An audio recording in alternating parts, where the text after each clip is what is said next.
فإذا قضيت الصلاة فانتشروا في الأرض وابتغوا من فضل الله صدق الله العظيم وقال النبي صلى الله تعالى عليه وسلم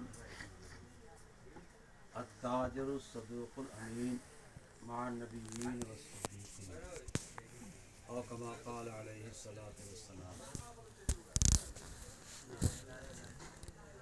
اللہ تعالیٰ نے قرآن کریم میں آیت نازل فرمائی، اس میں جمعہ کا بیان ہے، اس میں ذکر کیا گیا ہے ایمان والو جب اذان جمعہ کہہ دی جائے فسعوا الی ذکر اللہ، سب چھوڑ چھاڑ کے اللہ کے ذکر کر دوڑ دو. یعنی اب جمعے کی تیاری کرو، اگر نہیں کیا ہے نہیں تو مسجد پہنچو. اذان جمعہ کے بعد اپنے کام میں مشغول ہونا جو جمعے کی تیاری کے علاوہ ہو درست نہیں ہے. ہمارے محلے کی مسجد جب اذان ہو گئی اس وقت میں سارا کاروبار بند ہو جانا چاہیے. اللہ نے صاف کہا وَذَرُوا الْبَيْعَ، خرید فروخت بند. فَإِذَا قُضِيَتِ الصَّلَاۃ، جب نماز پڑھ لی گئی فانتشروا فی الارض، پھر جاؤ زمین پھیل جاؤ. وابتغوا من فضل اللہ، اللہ کا فضل تلاش کرو. تو نماز جمعہ کی اذان کے بعد تو پابندی لگا دی گئی، اور نماز جمعہ کے بعد جو ہے کہ جاؤ.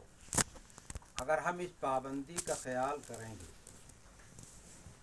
اور اپنے اوپر پابندی لگا لیں گے کہ اذان کے بعد کوئی سودا صرف نہیں، تو بعد میں جو حکم دیا گیا ہے اس کے بعد اللہ نے فرمایا ذکر کیا ہے اس میں برکت ہوگی. اس کی یہاں بظاہر دکان بند کرنے میں نقصان سمجھ میں آئے گا، لیکن جب اس کے بعد اللہ نے حکم دیا ہے تو اللہ نے حکم دیا ہے کہ اب پھیل جاؤ اور اللہ کا فضل، اللہ کی روزی تلاش کرو. اب وہ برکت والا رزق آئے گا. یہاں گڑبڑی کریں گے تو پھر برکت بعد کی جو ہے ختم ہو جائے گی. اس میں کچھ اعزاء اقربا ہوتے ہیں، وہ جھولا لگ بیٹھ گئے، انہوں نے باتیں کرنا شروع کر دیا. ابھی تو بیان ہو رہا ہوگا، ابھی تو کسی بمبئی تو خیر بعض علاقوں میں بیان پہلے ہوتا اذان بعد میں ہوتی ہے. ہمارے یہاں مدرسے میں بھی یہی کیا گیا کہ پہلے بیان ہوتا ہے 12:15 سے 1:45 تک بیان ہوتا ہے، 1:45 اذان ہوتی ہے، 1 بجے خطبہ ہوتا ہے تاکہ لوگ گنہگار کم ہوں. اور ہمارے خوب لمبا وقت دے دیا آتا ہے کہ لوگ دکان بیٹھے ہیں، کچھ لوگ سن رہے ہیں. بس اس کو سننا ہوگا، پہلے آئے گا.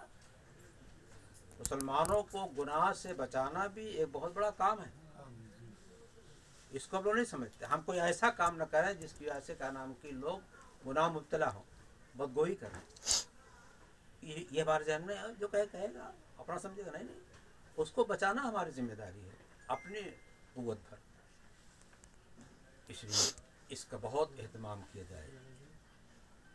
اور روایت میں نے پڑھی آپ کے سامنے التاجر الصدوق الامین، وہ تجارت کرنے والا جو سچائی اختیار کرتا ہے، امانت داری اختیار کرتا ہے، خیانت نہیں کرتا، جھوٹ بول کر کے اپنے مال کو بڑھاوا نہیں دیتا،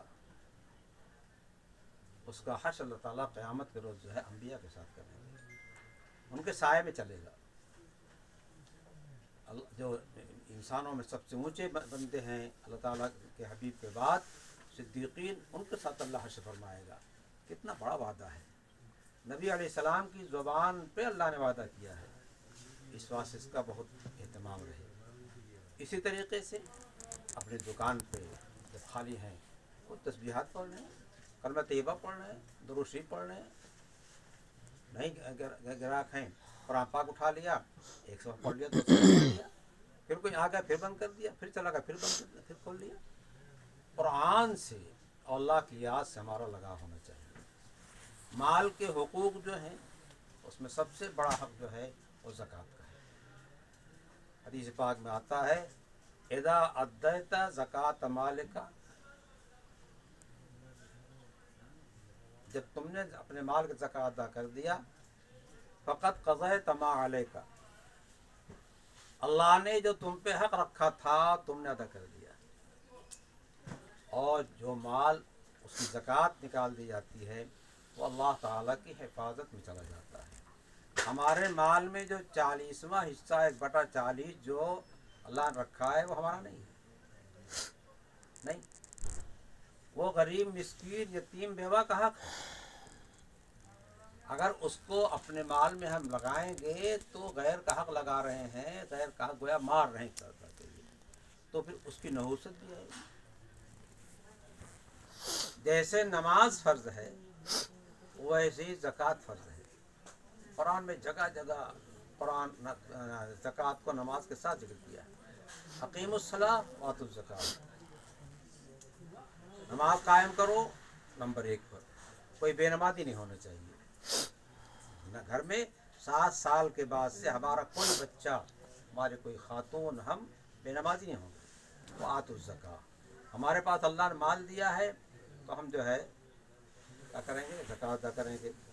اس سے کیا ہوگا؟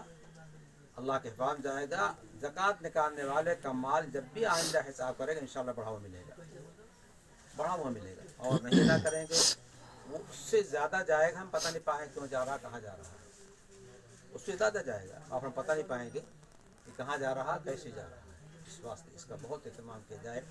اور اب تو سارا حساب کمپیوٹروں پر ہے، اب تو حساب کرنا بہت آسان ہو گیا، اب حساب بہت آسان ہو گیا، آپ حساب کر لیں، ہم حساب کر لیں کس کے ذمہ ہے، اور اس کے بعد پتہ چل گیا صاحب ہماری اس سال کی زکوٰۃ مثلا 50,000 روپیہ ہوئی۔ اب کوئی غریب مسکین آتا ہے پکا دیا، اصل تو ہمارا حق ہے غریب مسکین پتہ لگا کے ہم دیں، اپنے دروازے بولا، اس کا حق ہمارے ذمہ اللہ رکھا ہے تو اللہ کے مطلب یہ ہے کہ ہم جا کے اس کو دیں، کسی کا مال ہمارے پاس اس گھر پہنچائیں، اس کی امانت پہنچا دیں، اس کا بہت اہتمام کیا جائے۔ اپنے مال کے بڑھانے کی بھی ایک ترکیب یہ ہے، اللہ تعالیٰ جو زکوٰۃ ادا کرتا ہے اس کا مال صاف ہو جاتا ہے۔ زکوٰۃ کے اندر جو ہے صفائی کا معنی پایا جاتا ہے، تو اس کا دل صاف ہوگا، اس کے ایمان میں قوت پیدا ہوگی، اور اس کا مال کیا ہوگا؟ صاف ہو جائے گا اور پاکیزہ ہو جائے گا، پھر سے بڑھے گا۔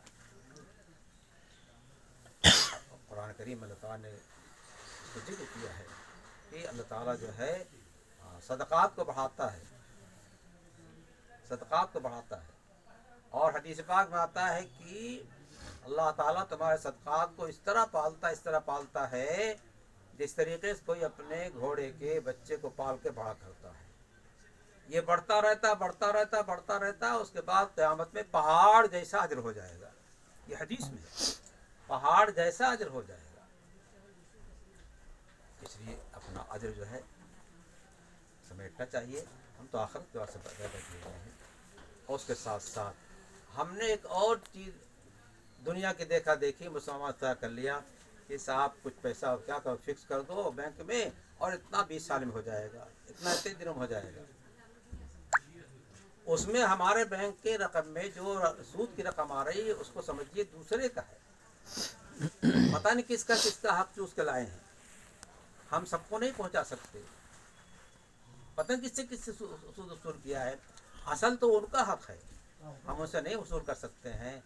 تو اپنی جان بچانے کے واسطے اپنا وہ مال اٹھا کر جو ہمارا نہیں ہے، ہمارے پاس آ گیا ہے، اس کو جلدی سے خرچ کرو تاکہ کہنا کہ وہ نہ رہے، اس کی نحوست نہ ہے۔ یمحق اللہ الربا، قرآن نے اعلان کیا اللہ سود کو کیا کرتا ہے؟ مٹاتا ہے۔ سود کیا ہے؟ وہ مٹنے والی چیز ہے۔ اس واسطے جو ہے خود بھی اس سے بچا جائے اور لوگوں سے۔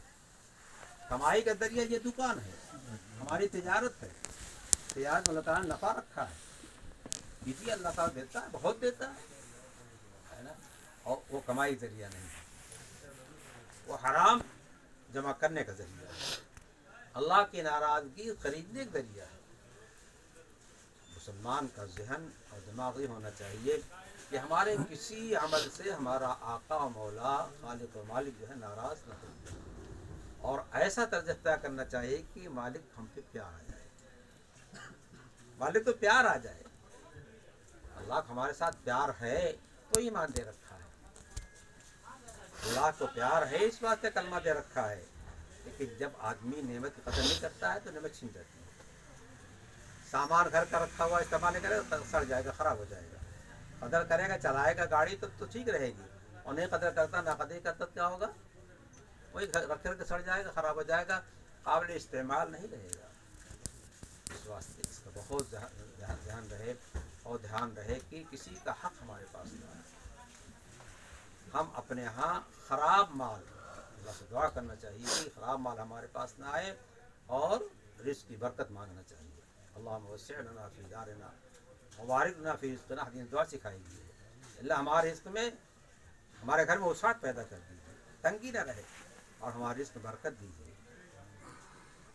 اللہم اکفنی بحلالک عن حرامک، دعا سکھائی گئی ہے، اللہ حرام سے بچا کر کے حرام پہ ہمیں کفایت نصیب فرمائیے، بقدر کفایت ہمیں روزی دیجیے، اپنے فضل سے غیروں کا محتاج نہ بنائیں، اسے ہم کو مستغنی کر دیجیے، کسی کو محتاج نہ بنائیے۔ یہ دعا کرنی چاہیے اللہ تعالیٰ سے۔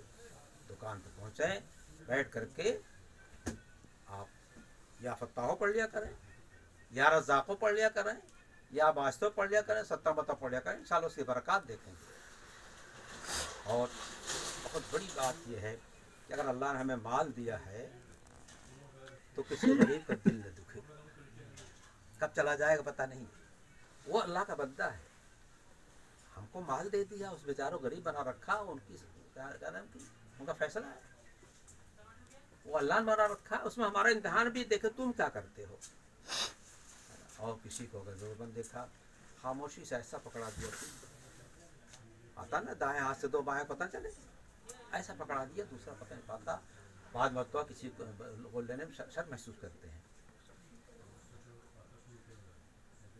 اہل حرم کو دکھایا تھا حرم میں، بس کوئی نکالا پکڑا چلے بھاگ۔ اور قرآن پاک منع کیا گیا ہے کہ صدقات دینے کے بعد جو ہے احسان مت جتاؤ، ہم نے اس کی اتنی مدد کیا، اتنا خیال کیا، اور یہ میرا کوئی خیال نہیں کرتا، اپنا خیال کرنے کا سے دیا تھا،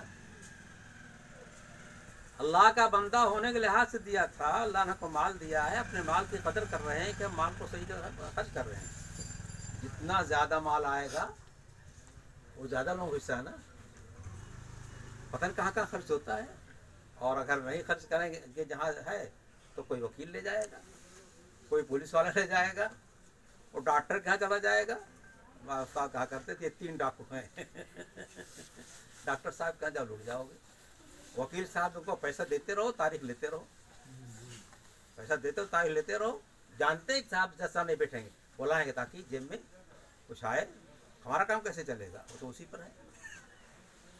اس طرح کا نام کی اللہ سے ہر وقت میں امن، سلامتی، عافیت مانگنا چاہیے، دکان کی برکت مانگنا چاہیے، اللہ سے مانگتے، اللہ تعالیٰ مانگنا پسند ہے، حدیث بات میں آتا ہے جو اللہ سے نہیں مانگتا اللہ اس سے ناراض ہوتا ہے، مولانا صلی اللہ علیہ وسلم۔ اور دعا عبادت ہے، اپنی حاجت اللہ کے سامنے پیش کرنا اللہ کو پسند آتا ہے، اسے اپنی حاجت جو ہے اللہ کے سامنے پیش کریں، اور اپنی خوشحالی اور ایمان کی سلامتی، ایمان کی قوت، نبی کی عظمت و محبت، قرآن کی عظمت، سنت و محبت، عمل جو شریعت پر، اس کو مانگنا چاہیے، اللہ عطا فرمائے گا، اللہ توفیق سے اللہم صلی علی محمد